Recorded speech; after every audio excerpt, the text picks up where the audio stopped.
Welcome to ज्ञान wisdom. ये एक छोटा सा मैं एक वीडियो आज आप लोगों के लिए लाया हूँ। सिंस आप लोग का एग्ज़ाम जो है अब आने ही वाला है और बहुत कॉलेजेस वगैरह में सेशनल एग्ज़ाम टाइप हो रहा है, तो सेशनल या जो आप लोग का टेस्ट वगैरह हो रहा है, तो ये सब जो एग्ज़ाम है ये तो कॉलेज की तरफ से हैं, तो ये नॉर्मल ही होंगे। बट जो बोर्ड का जो पेपर बनने वाला है, जैसा कि आपको पता है, थोड़ा पैटर्न में हमारा चेंज होने वाला है, तो उसके लिए हमने कुछ नया मटेरियल प्रिपेयर किया है अपने बैच के स्टूडेंट्स के लिए और सोचा कि आप लोगों के साथ भी थोड़ा सा मैं शेयर कर दूं। तो ये ज़्यादा नहीं, 11 पेज का एक फाइल है जिसमें और कुछ नया नहीं है, सब कुछ वही पहले वाला ही है। बस अपने को देखना है कि पैटर्न में क्या चेंज हुआ है। तो सबसे पहले अपने नोट्स में हमने जो पहले जो नोट्स दिया था उसमें एनसीईआरटी को थॉरोली फॉलो नहीं किया गया था, बट अभी वाले में हमने क्या किया, सबसे पहले एनसीईआरटी का जो है कंटेंट, जो भी एनसीईआरटी का जो एक्सरसाइज है वो हमने पहले डाल दिया है, ठीक है। अब उसके बाद में आपको इस सब थोड़ा ज़्यादा ध्यान देना है। जो लोग ऑलरेडी मेरे बैच में हैं उनके लिए भी ये वीडियो रहेगा, और जो लोग नहीं हैं वो भी देख सकते हैं, कहीं ना कहीं से वो पढ़ ही रहे होंगे ना आप लोग। तो जैसे ये सब का आंसर ऑलरेडी आपके नोट्स में है, तो इसलिए वहाँ पर रेफ़र मारा गया, ठीक है, कि refer question 1, refer question number 2, इस तरह से कि मैनेजमेंट क्या होता है। हाँ, अब इंपॉर्टेंट कैरेक्टरिस्टिक्स ऑफ मैनेजमेंट हमने अपने वाले क्वेश्चन में दे ही दिया हुआ है ऑलरेडी, जितने भी कैरेक्टरिस्टिक्स फीचर्स जो भी है सब दिए हुए हैं। हाँ, तो क्वेश्चंस वहाँ पे कैसे कैसे हिसाब से बनाए जा सकते हैं। तो कुछ क्वेश्चंस होते हैं जो डायरेक्ट क्वेश्चन होते हैं, ठीक है। तो डायरेक्ट क्वेश्चन के केस में क्या होता है, डायरेक्ट आपसे पूछ लेगा 2 कैरेक्टरिस्टिक्स, या बोला है discuss in brief management is a continuous process, या management is a dynamic function. तो ये सब क्या है, कैरेक्टरिस्टिक्स ऑफ मैनेजमेंट के ऊपर बनाया हुआ क्वेश्चन है, ठीक है ना। या फीचर्स ऑफ मैनेजमेंट, या फिर state for any 4 points that highlight the characteristics of management. तो डायरेक्ट, ये सब डायरेक्ट क्वेश्चन में ही काउंट होते हैं, इसको आप इनडायरेक्ट नहीं कह सकते हो, ठीक है। अब यहाँ पे एक क्वेश्चन देखिए, ये क्या बोला हुआ कि management is the process of working with and through others to effectively achieve the organizational objectives and efficiently using limited resources in the changing environment, ठीक है। अब इस स्टेटमेंट के हिसाब से आपको 4 फीचर बताना है, ठीक है। तो आप अगर इसको देखो, बताओ यहाँ पे डायनेमिज्म का कॉन्सेप्ट बताया जा रहा है हमें, ठीक है ना। अपने को गोल अचीव करना होता है तो गोल ओरिएंटेड प्रोसेस बताया जा सकता है। तो आप ऐसे भी लिख सकते हो, मतलब इसमें से पॉइंट्स निकाल के भी लिख सकते हो, लेकिन अगर आपको उतना याद नहीं रहेगा तो आप डायरेक्ट अपना 4 आंसर जो भी आपको याद रहे वो भी आप लिख सकते हो, ठीक है। दोनों ही चलेगा। तो आंसर हमने यहाँ पे नहीं दिया, हमने आपको यहाँ पर इस फाइल में सिर्फ क्वेश्चन समझाया है कि ये क्वेश्चंस, और इसके लिए मैंने ऑलरेडी एक क्लास शायद अपने वाले बैच में ले लिया है कि वो लोगों को समझ में आ जाए क्या है। बस आप लोगों के लिए यूट्यूब वगैरह के लिए और थोड़ा यहाँ पे थोड़ा मतलब एक्सप्लेन कर देते हैं, सभी लोगों को हेल्प मिल जाएगा। अच्छा, इस तरह का क्वेश्चन बहुत इंपॉर्टेंट होता है कि कोई एक पर्सन है जो एक पर्टिकुलर लेवल पे काम कर रहा है, जैसे हेमा जो है ये एक रीजनल मैनेजर है। हाँ, और आपसे पूछा जा रहा है कि इसका ये किस लेवल पे काम कर रहा है और इसका फंक्शंस क्या है। हाँ, तो ये मिडिल लेवल पे काम कर रहा है, मिडिल लेवल का जो भी फंक्शंस होगा आप लिख सकते हो। इस तरह से रितु जो है वो एक मैनेजर है northern division of a large corporate house. Again आपसे पूछ रहा है किस लेवल पे काम कर रहा है और उसका बेसिक फंक्शंस क्या है। और इस तरह का आपको ये देखो, ये जितना भी क्वेश्चन है, ये जितने भी क्वेश्चन है सब में और लगा हुआ है, ठीक है ना। सबके आंसर्स वही होंगे, सबके सब मिडिल लेवल मैनेजमेंट पे है ना, और उनका फंक्शंस जो आपको मिडिल लेवल मैनेजमेंट का अपना ऐड कर देना अपने अकॉर्डिंग, ठीक है। ये क्वेश्चन 7 में हमने अपने वाले नोट्स में दे रखा है।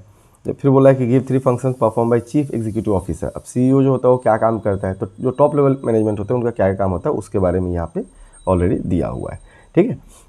इसी तरह से क्वेश्चन को ऐसे बोल देगा, identify the level of management whose basic task is to integrate the diverse elements and coordinate the activities of different departments according to overall objectives of organisation. तो ये टॉप लेवल मैनेजमेंट का ही काम होता है, ठीक है ना। तो इसका आंसर जो होगा टॉप लेवल मैनेजमेंट होगा। अब इसका फंक्शंस बताओ, तो अगेन आपको टॉप लेवल मैनेजमेंट का 2-3 फंक्शंस बता देना है। तो मतलब क्वेश्चंस का थोड़ा पैटर्न बदला गया, आंसर अपना वही रहेगा, ठीक है, लिखने का तरीका भी वही रहेगा। अब सीबीएसई वगैरह में क्या होता है कि थोड़ा कम लिखा जाता है, बट हमारे वाले बोर्ड में थोड़ा सा ज़्यादा लिखना पड़ता है। बहुत स्टूडेंट का मैसेज में आ रहा था कि सर अगर थॉरोली अगर सीबीएसई फॉलो करे तो हो जाएगा क्या। तो मैं इसके लिए एडवाइस नहीं करूँगा, थॉरोली आपको सीबीएसई एकदम फॉलो नहीं करना है, ठीक है। मतलब यहाँ पर हाइब्रिड मॉडल चलेगा, क्या चलेगा, हाइब्रिड मॉडल, ठीक है। मिक्सचर मतलब, ओके, हाइब्रिड मॉडल चलेगा। ये पेन भी अच्छा से काम नहीं कर रहा है, हाइब्रिड मॉडल चलेगा, मिक्सचर, ठीक है, मिक्स कर देना आपको। कैसा मिक्सचर काम करेगा मैं बता रहा हूँ। ये सिंपली जो नया जो पेपर बनेगा उसमें क्या होगा, एक बार में कोई भी बोर्ड जो है पूरा का पूरा एडेप्ट पूरा चेंज नहीं होता है, ठीक है। सो 20% मैक्सिमम क्या होगा, ये लोग सीबीएसई वाला कंटेंट लेंगे, 20 to 30% मैक्सिमम, ठीक है। और बचा हुआ जो भी होगा ना वो अपना ही रहेगा, जैसे पहले पूछा जाता था उसी तरह का पेपर बनेगा। हाँ, हाँ, हो सकता है MCQ कुछ एक नया ऐड हो जाए, तो MCQ के लिए आपको काम करना है। तो ऑलरेडी हमने इस चैप्टर का MCQ पहले ही दे रखा है, ओके, तो इसके लिए टेंशन नहीं है हमारे बैच में। और थोड़े थोड़े और MCQ आप लोग के लिए आएंगे, बहुत ज़्यादा नहीं आएगा पहले के जैसा, बट थोड़ा थोड़ा आएगा। What are the 3 levels of management, 3 level of management क्या होता है आपको बताइए, इसके फंक्शंस क्या होते हैं। ये हो गया डायरेक्ट क्वेश्चंस। हाँ, अब इसके से पूछेगा कि management is a complex activity ना एंड हैज 3 डायमेंशंस। आपको यहाँ पे डायमेंशंस के ऊपर क्वेश्चन पूछा गया है, ठीक है, ये डायमेंशंस के ऊपर क्वेश्चन पूछा है। उसका वजह है कि management is consider multi facet concept, हाँ, या मल्टी डायमेंशनल कॉन्सेप्ट है। तो आपने मैनेजमेंट ऑफ वर्क होता है, मैनेजमेंट ऑफ पीपल होता है, मैनेजमेंट ऑपरेशन होता है, तो उसके बारे में यहाँ पे क्वेश्चन बना हुआ है, ठीक है। ऑलरेडी इसका आंसर आपको मिल जाएगा, जो नोट्स में जो लोग बैच ले रखे हैं उन लोगों को तो ऑलरेडी मिल ही गया होगा, ठीक है। अच्छा, नेक्स्ट क्या है, अभी कभी कभी ये लोग क्या करते हैं, मैनेजमेंट एज प्रोफेशन का कैरेक्टरिस्टिक्स पूछ लेता है, मैनेजमेंट एज आर्ट का कैरेक्टरिस्टिक्स भी पूछ सकता है, मैनेजमेंट एज साइंस का कैरेक्टरिस्टिक्स भी पूछ सकता है, ठीक है। तो प्रोफेशन वाला पार्ट हमने अपने वाले नोट्स में ज़्यादा डीप मतलब ज़्यादा एक्सप्लेन नहीं किया था, तो इस वाले में हमने उसको भी इंक्लूड कर दिया, ठीक है। तो ये सब तो हो गए कुछ क्वेश्चंस जो आप देख सकते हो, ठीक है, किस तरह के क्वेश्चंस जो है घुमा घुमा के बनाए जा सकते हैं। हाँ, बोलिए management neither precise nor comprehensive as natural और प्योर साइंस, एक्सप्लेन। तो management as art and science वाले पॉइंट्स को आपको डिस्कस करना है, ओके।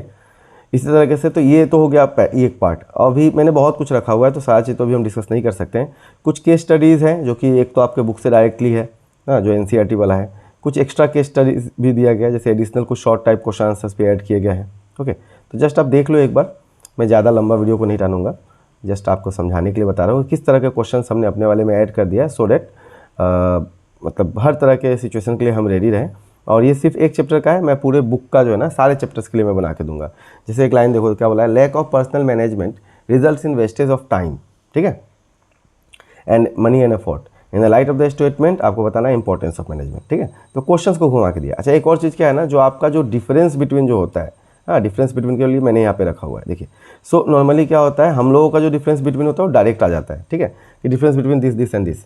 बट CBSE में जब डिफरेंस बिटवीन होता है तो क्या होता है, आपको ना ये बेसिस दे दिया जाएगा, इस बेसिस के अकॉर्डिंग ही आपको क्या करना है, डिफरेंशिएट करना है। तो ये आपके लिए एक और बेनिफिट होता है, ठीक है। कुछ केस बेस्ड क्वेश्चन भी दिए गए हैं, जैसे मान लो एक दिया गया, मानव जो है पोस्ट ग्रेजुएट है, वो बहुत ही सक्सेसफुली अपना बिजनेस रन कर रहा है। ऑल ऑफ अ सडन उसने सोचा है कि of taking employment and got job in finance manager on the basis of his experience and efficiency. Do you think appointment is valid, क्या है, वैलिड है, ठीक है। पोस्ट ग्रेजुएट है ना, अपना एक फैमिली बिजनेस रन कर रहा है, अचानक से सोच रहा है क्या कि जॉब कर लेता है, ठीक है। Was it not necessary for him to be part of the professional association to attain the post, क्या वहाँ जाने के लिए उससे क्या कोई प्रोफेशनल एसोसिएशन होना चाहिए या नहीं होना चाहिए। हाँ, तो सिंस वो फाइनेंस मैनेजर है तो उसको MBA वगैरह कर रखना चाहिए। तो इसके ऊपर जो हमारा क्वेश्चन है, हाँ, तो ये अपॉइंटमेंट तो वैलिड है यहाँ पे, लेकिन to become manager degree like MBA is not compulsory नहीं होता है। हाँ, एक्सपीरियंस और एफिशिएंसी जो है इतना काफ़ी है ना। और यहाँ पे बोला गया कि क्या है ज़रूरी है, तो नहीं, ये ज़रूरी नहीं है, ठीक है, क्योंकि मैनेजमेंट अभी क्या है, एक इवॉल्विंग साइंस है ना, तो इसलिए वहाँ पे उतना जो है नहीं है ना। उस तरह से देखो एयरटेल ने सेव टाइगर्स बोल के चलाया, तो ये सब जो केस बेस्ड क्वेश्चंस हैं, इसको पढ़ के आपको समझ के फिर आपको आंसर करना होगा। तो ऐसे क्वेश्चंस भी हमने ऐड कर दिए हैं, ठीक है। तो आप आराम से इसको एक बार देख लीजिए, फाइल को वीडियो में ही आपको दिखेगा, ओके। शायद ज्ञान विजडम ऐप में पहला वाला जो पार्ट है, ये एक्स्ट्रा वाला, ये फ्री रखा गया, तो आप ऐप डाउनलोड करके भी आप देख सकते हैं। तो आपको वहाँ पे फ्री में मिल जाएगा कि कैसे क्वेश्चन हमने ऐड किए हैं, और आगे के जो क्वेश्चन आते रहेंगे। साथ ही मैं बता दूं, अगर आप लोग अभी तक HS के लिए अगर आप सीरियस स्टूडेंट हो, अकाउंटेंसी, बिजनेस स्टडीज़, इंग्लिश, ऑल्टी, ठीक है, फाइनेंस, इको, ये सारे सब्जेक्ट्स का कोर्सेज अवेलेबल है हमारे ऐप में, आप चाहो तो ले सकते हो। अभी अगर आप कॉम्बो पैक बाई करते हो तो आपको अप टू 40% का डायरेक्ट ऑफ मिल जाता है, ठीक है, अप टू 40% का डायरेक्ट ऑफ मिल जाता है।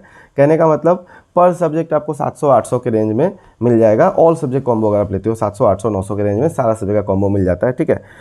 जो फ़ी वगैरह जो एक सब्जेक्ट का 2500 रुपया है, वो आपको डायरेक्ट 50% डिस्काउंट पे आपको मिल जाएगा कॉम्बो पैक में। तो आप चाहो तो ले सकते हो, ठीक है, और साथ ही अपना नोट्स को भी घर पे मंगा सकते हो, आराम से पढ़ सकते हो, ठीक है। चलिए, थैंक यू, मिलते हैं अगले क्लास में, बाय बाय। और आगे आपको किस सब्जेक्ट का इंपॉर्टेंट क्वेश्चन चाहिए मुझे आप मैसेज कीजिएगा, तो अब इंपॉर्टेंट क्वेश्चन का सीरीज आना जो है शुरू हो जाएगा, ठीक है। चलिए, thank you, bye bye and best of luck.